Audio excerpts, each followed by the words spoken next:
Loaning objective 3 is focused on notes receivable. Notes receivable is basically, remember the word note in accounting means loan, right?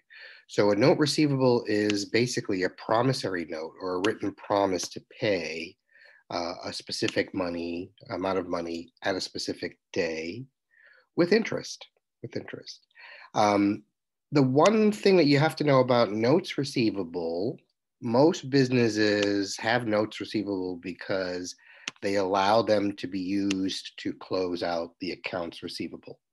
So what does that mean? Accounts receivable happens when you sell something on account, right?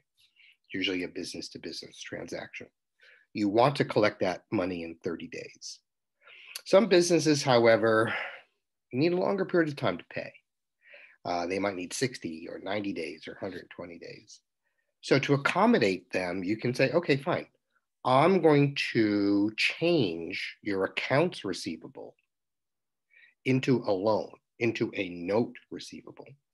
And that way we'll pay your accounts receivable with this loan. And then you'll owe me money when the loan is due.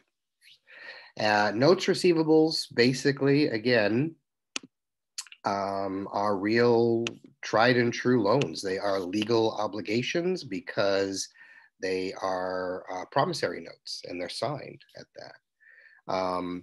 They have lots of very important aspects of a contract, so they're very easy to stand up in court as well. But they have a date. The date that the loan was made is the date of the note, the amount of the loan, the amount of time in which the loan is going to be due.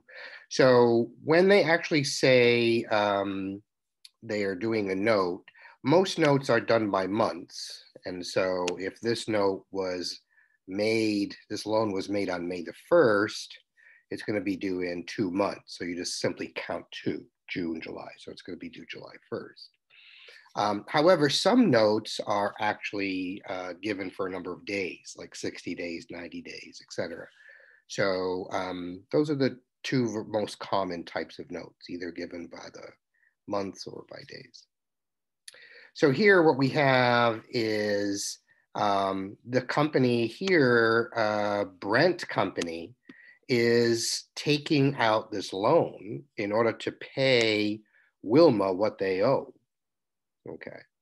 So Wilma is expecting to receive this note because Wilma is technically the giver of the loan. And Brent is making the loan, which means they're taking the loan. One thing to also know is, like I mentioned, these notes, these loans have interest. The interest rate that's stated on the loan is an annual rate. In other words, this 8% is for the full 12-month period. However, the loan is only for 2 months, so we're going to have to do a little bit of math to calculate the interest. Okay, so that's going to be coming up very soon. In terms of the due date, we call the due date a maturity date. And how notes work, on that maturity date or on that due date, everything is paid in one lump sum. You pay the loan back plus interest all on the same day. Okay.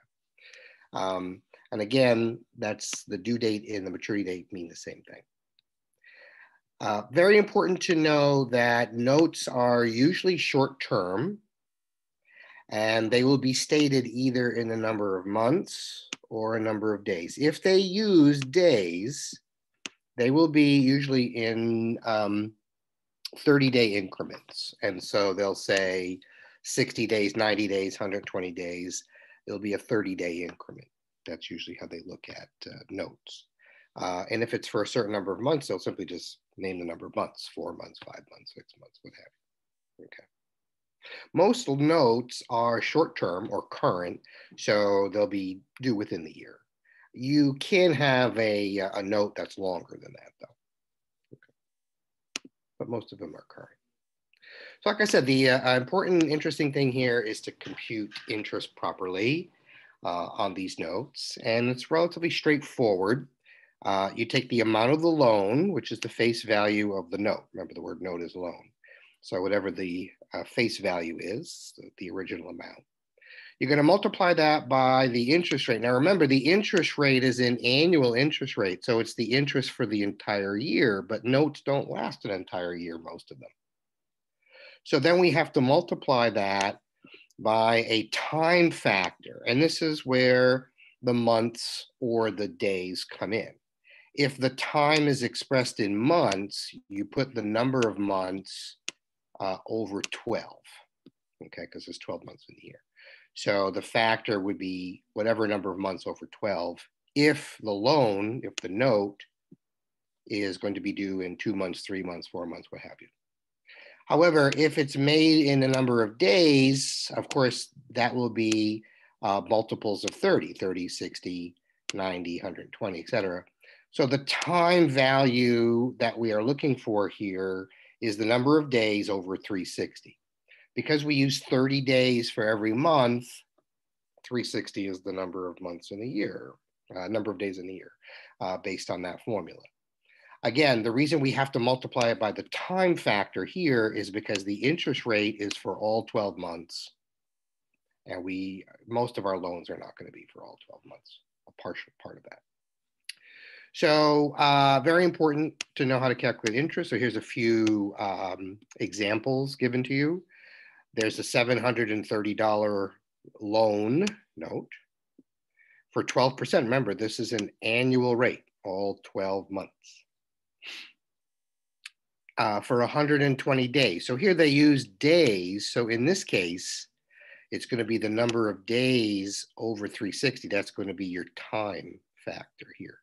So as you see, the formula is $730, which is the note, times 12%. Again, this is an annual rate. So you're going to break it down, times the number of days over 360. And that means you calculate your interest as $29.20. That means that on the maturity date, remember, whenever this is going to be matured, 120 days from when it happened, this loan will be paid back at $759.20. The face value and the interest get paid together on the due date.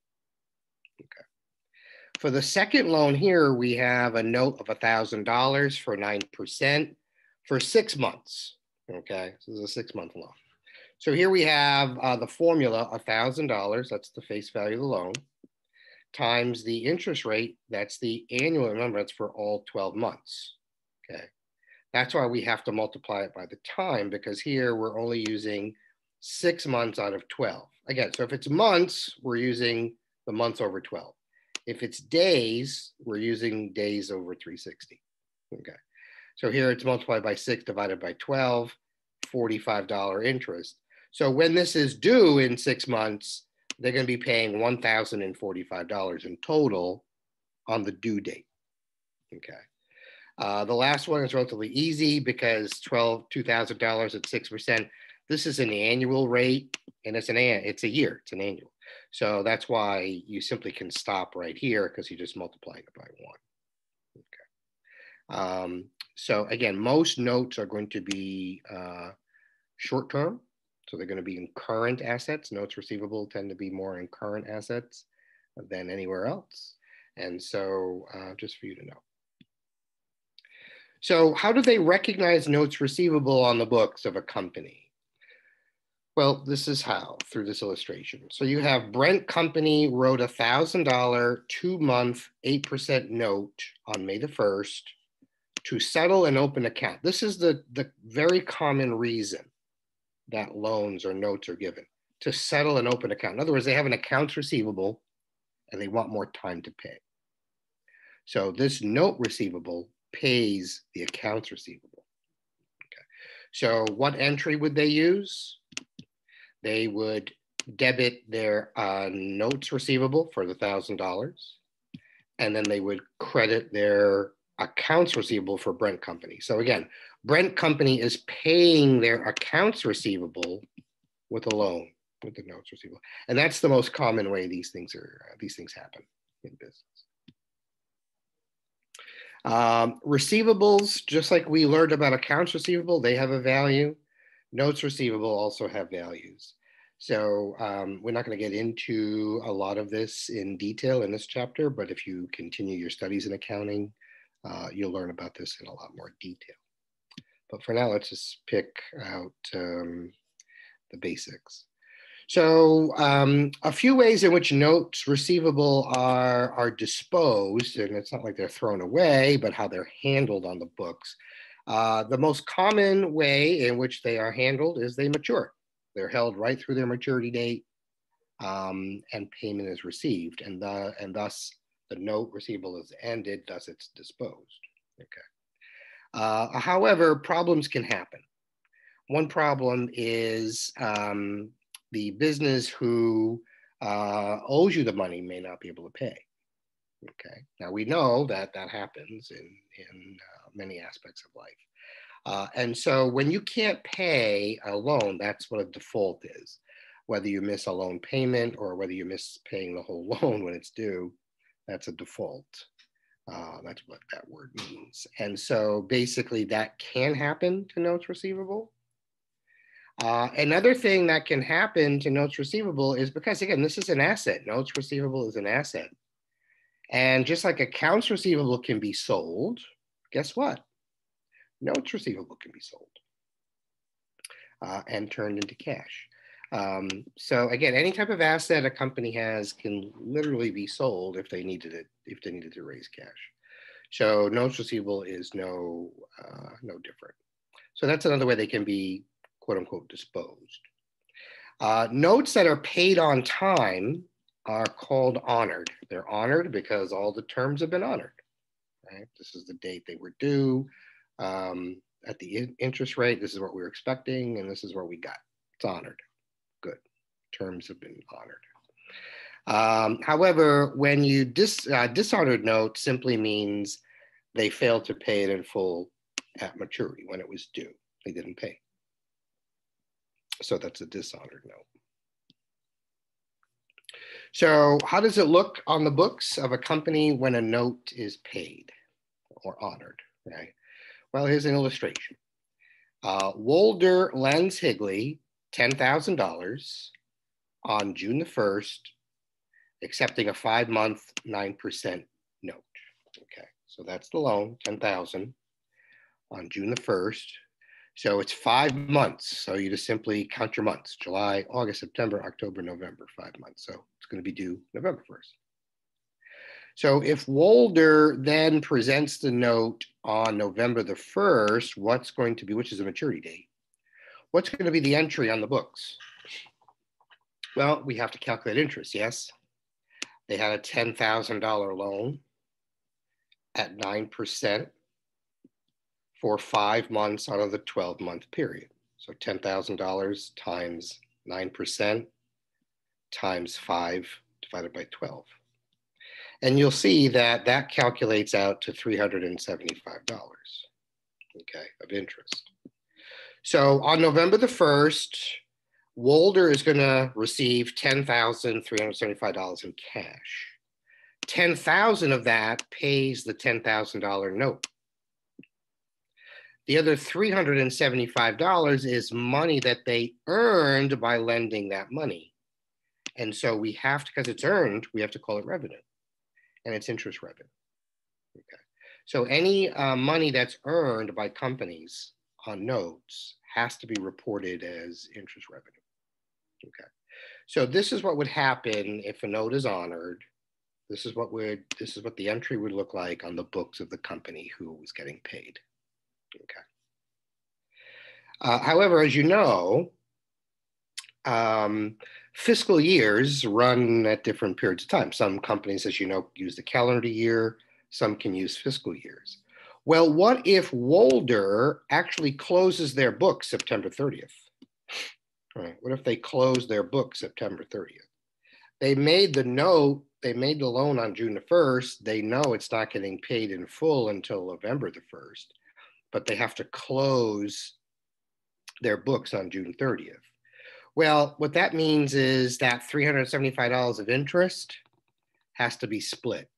$300 of that needs to be listed as revenue for the current fiscal year, and the other $75 will be considered interest revenue for the next fiscal year.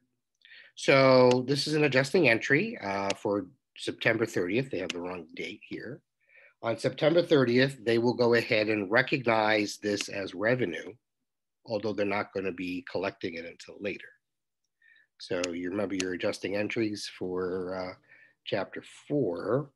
You'll see that interest receivable is going to get a debit for $300 because they have to claim the revenue in the fiscal year.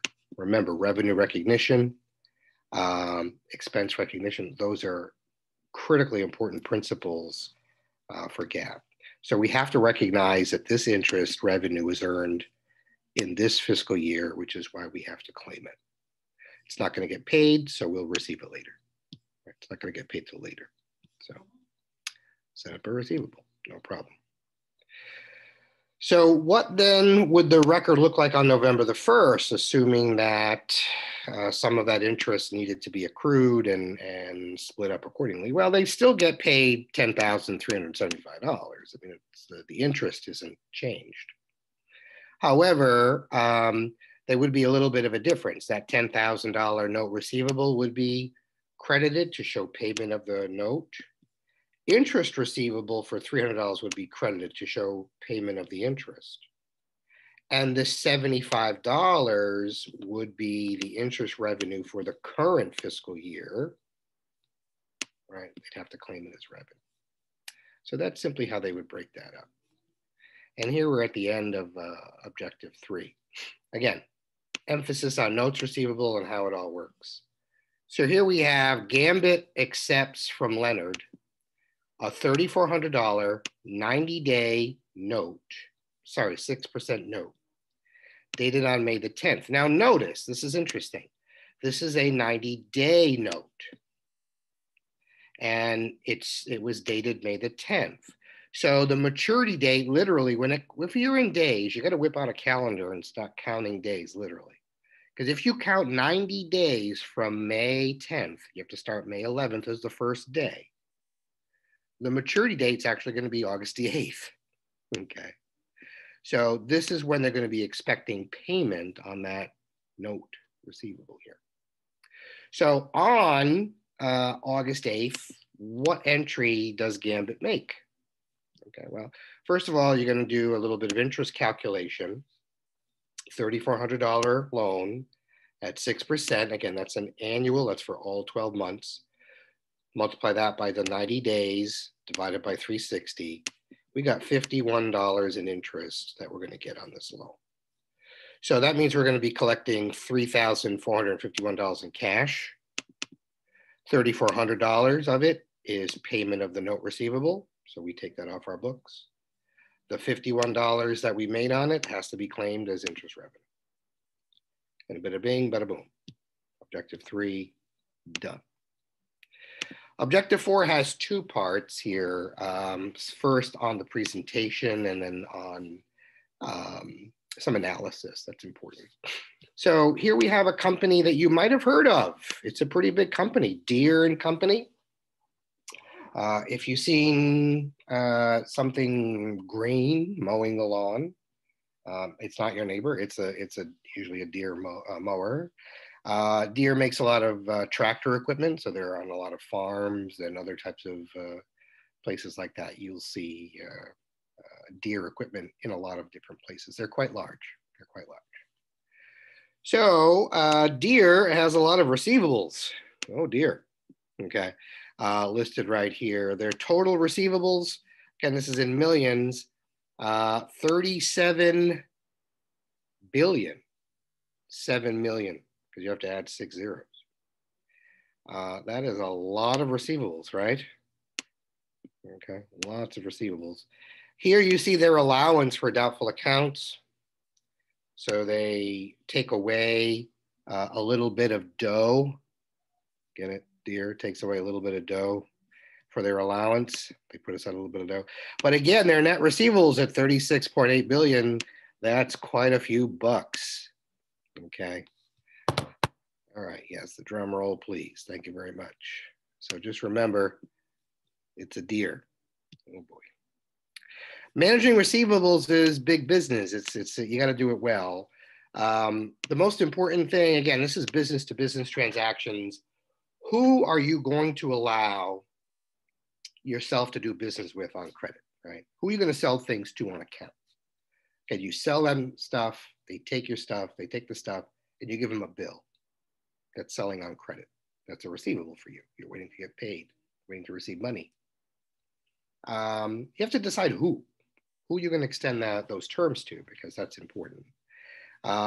Most companies establish a 30-day collection period.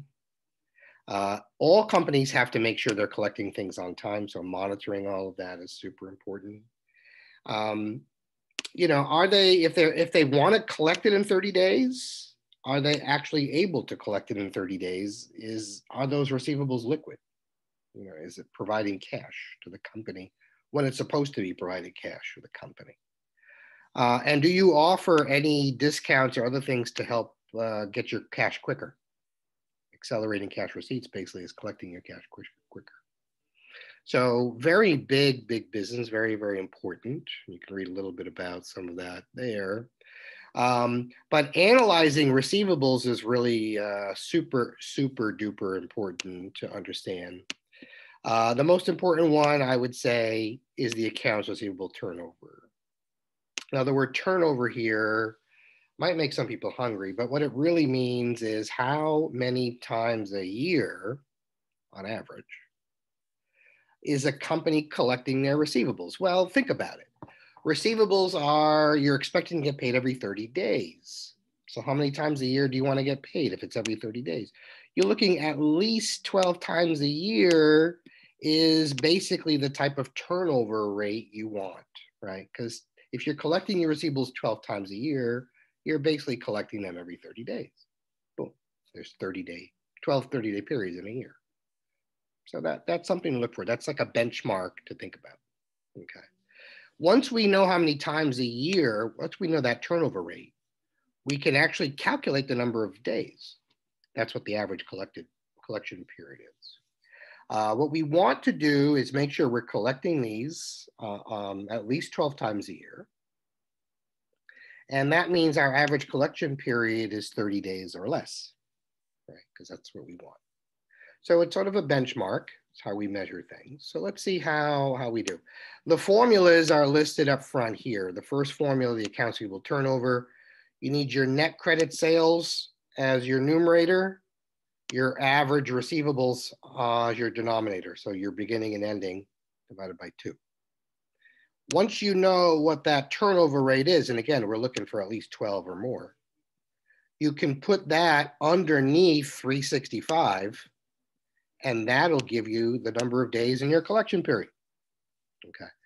So first of all, let's take a look at Nike. We're going to look at their numbers for 2014.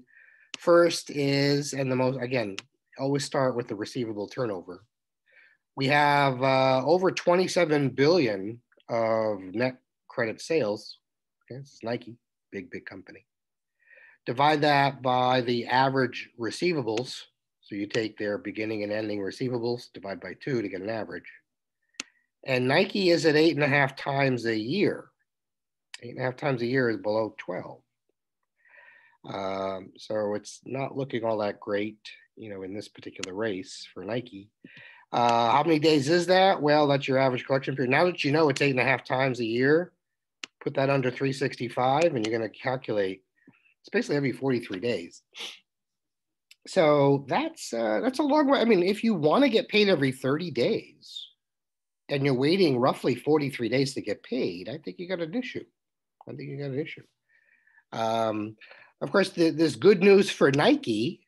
It's not great news, but it's good news because actually they're collecting their receivables a little bit quicker from 2013 to 2014. They had an 8.1 times per year turnover rate that increased. So instead of waiting every 45 days to get paid, they wait every 43. Okay, not much to go to the bar with to celebrate, but it is what it is. So this is the amount that this is when they receive. The number of times they collect per year. Okay. And how many days that calculates into. Oh, okay. I see. Okay. Sorry. Yeah. No, it's okay. when you look at one of its competitors, Skechers, for their numbers in 2014, their receivable turnover is 9.6 times a year. That's better than Nike, right? But still below our benchmark. When you put 9.6 underneath 365, they're waiting 38 days to get paid here. Okay. So again, 38 days is not less than 30 days. 9.6 times is not 12 or more. So this is looking a little bit sketchy for Skechers. Okay.